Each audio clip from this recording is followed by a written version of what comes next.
Welcome to Betrayal Stories. In today's video, I want to take you into a night I thought would be quiet, ordinary, and forgettable. The kind of night you don't expect to remember the next day. But instead, it became one of those rare moments that rearrange everything inside you. It's the kind of moment that cracks something open and lets you see a person in a way you never had before. It was a Friday evening when this happened. Simple, calm, peaceful. The living room lights were soft. The air felt warm. The curtains barely moved with a light breeze. Nothing dramatic. Nothing unusual. And yet, somehow, it ended up being one of the most emotionally heavy nights of my life. My brother Adam had come over after work. He said he needed a break. Not from anyone in particular, but from everything. Life had been noisy for him lately, overwhelming in ways he didn't want to explain. I could see it in his eyes the moment he stepped inside. He carried the kind of exhaustion that comes from thinking too much, feeling too much, and pretending everything is fine for too long. So when he walked in, I didn't ask questions. I just told him to sit, relax, and choose a movie. We'd watched movies together 1,000 times before. It's what we did. We didn't always talk. We didn't always share what was going on in our lives. But sitting in the same room, knowing someone you love is near you, sometimes that's enough. And that night, I thought that's all it was going to be. Just two siblings sitting quietly, letting the noise of a movie fill the space between them. But sometimes the quiet becomes too quiet. Sometimes silence becomes so loud that you can't ignore it anymore. We were about halfway through the movie when I noticed something. Adam wasn't watching. His eyes were on the screen, but his mind wasn't. His shoulders were tense, his breathing shallow, his jaw tight. I knew that look. The look of someone holding something in, something heavy, something that hurts but doesn't know how to escape. I reached for the remote and pressed pause. He blinked, slowly turned to me. "What?" he said, pretending confusion. "I didn't buy it. You want to tell me what's going on?" I asked. He tried to laugh it off. "Nothing. I'm fine. Just tired." But I knew better. I'd known him my entire life. I knew his fake smile, his forced calm, his "I'm fine" voice. And that night, he was using every single one of them.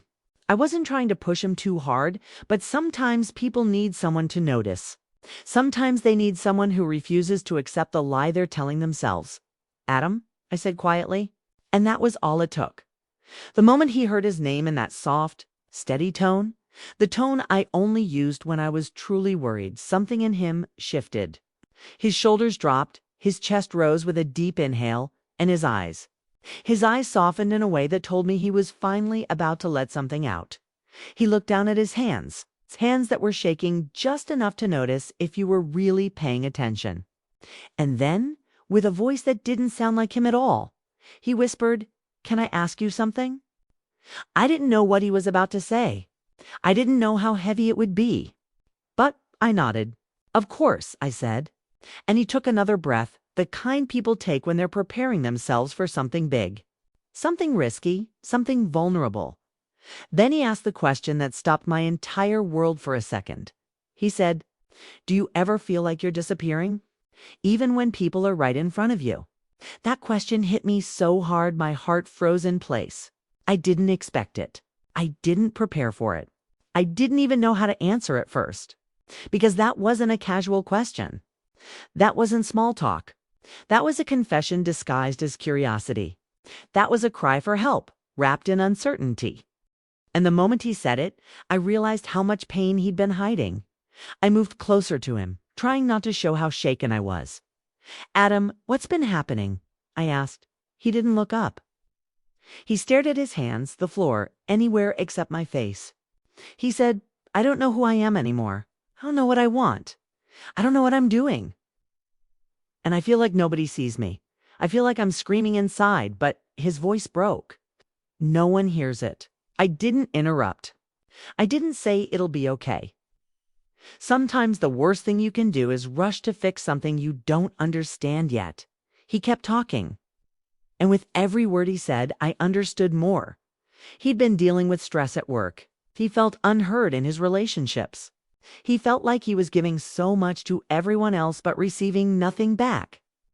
He felt invisible in the world, and the weight of that invisibility had been crushing him piece by piece. "I didn't think anyone would care," he said. "I didn't think anyone would want to hear me." I felt my chest tighten because I cared. I always cared. I just didn't realize how much he needed someone to show it, so I did the only thing I could do. I reached out, placed my hand on his shoulder, and said, "I'm here, listening, and I see you. I've always seen you." For the first time that night, he looked at me. And when he did, something in his expression changed, like a weight lifted just a little. Like a crack appeared in the wall he'd been holding up for years, like he finally felt safe enough to stop pretending. He said I didn't know who else to talk to. And hearing that made something inside me melt. I knew he trusted me, but I didn't know he trusted me that deeply. To be the one he turned to when everything inside him was falling apart. To be the person he chose on the night he couldn't carry the weight alone anymore. We didn't go back to the movie. The movie didn't matter anymore. We talked for hours. About everything. His frustrations, his fears, his regrets, his confusion. The pressure he'd been putting on himself, the pressure others put on him. The expectations he felt he had to live up to. The way he'd been pretending to be strong because everyone saw him as the strong one. He admitted something that broke me. I feel like I'm failing at being me. I didn't judge him. I didn't tell him he was wrong. I just listened, 'cause sometimes listening is the most powerful thing you can give someone. There were pauses, long ones, moments where he just stared at the floor or leaned back against the couch and breathed like the air itself hurt. Moments where he seemed scared to keep going, but even more scared to stop.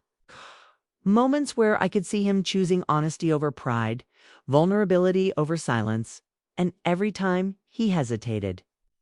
Every time his voice shook, every time he looked like he was about to break, I reminded him gently, "It's okay. I'm here. You don't have to hide from me." And slowly, he opened up more than I'd ever seen him open before. He told me he'd been blaming himself for things that weren't his fault. He told me he felt like he wasn't enough. He told me he'd been carrying guilt he didn't deserve, pressure he couldn't handle, expectations he could never meet. At one point, he whispered, "I'm scared of becoming someone I can't come back from." That sentence, those words, they cut through me like ice. Not because they were dramatic, but because they were real. I shifted closer, gently nudging his arm so he'd look at me again. "Adam, you're not disappearing," I said. "You're hurting. And there's a difference." He swallowed hard, then nodded, and in that moment, made him a promise. The kind of promise you don't say lightly, the kind that carries weight. "You don't ever have to go through things alone," I told him. "Not while I'm here, not while I'm alive. You are allowed to be tired. You are allowed to be confused. You are allowed to not be okay. And you are allowed to talk to me about all of it." He stared at me for a long time after that. A long, silent, heavy time.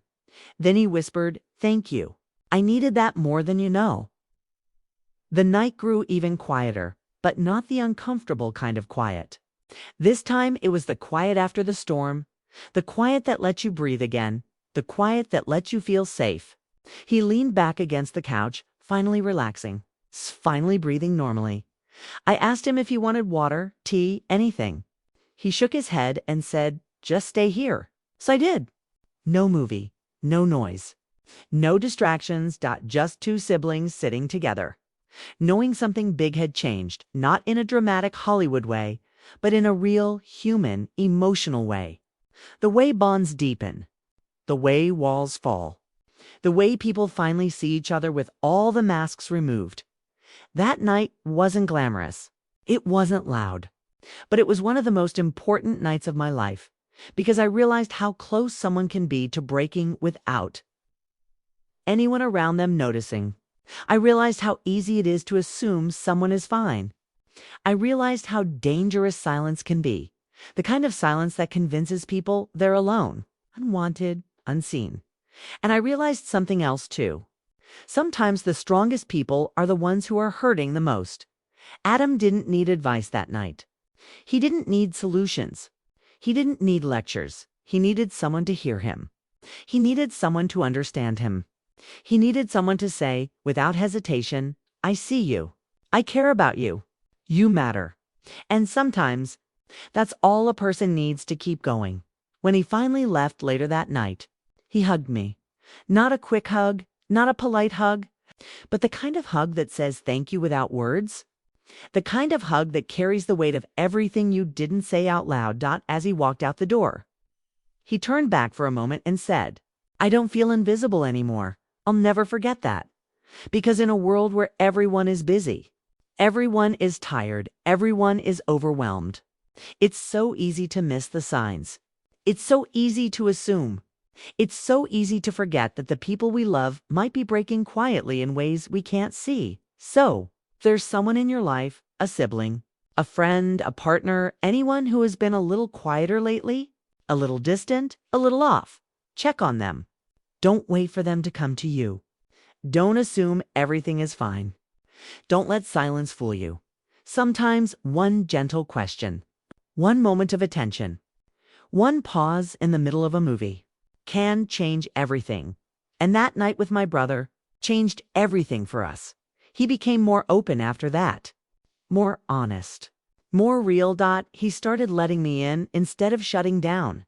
He started sharing the small things, not just the emergencies. He started trusting that he didn't have to face everything alone. And I became more attentive, more aware of how he covered his pain, more willing to ask hard questions instead of staying comfortable in silence. We didn't heal everything that night. Life doesn't work like that. But something important began. Something small, something delicate, something deeply human. A reminder that we're not meant to carry life alone. And if you take anything from this story, let it be this. Ask the people you love if they're truly okay. Not the casual, you good? Not the quick check-in. I mean, really ask. Ask with your eyes, not just your words. Ask with patience. Ask with the willingness to hear the truth. Because sometimes the strongest walls hide the deepest cracks. And sometimes the people who seem the most okay are the ones who need you the most.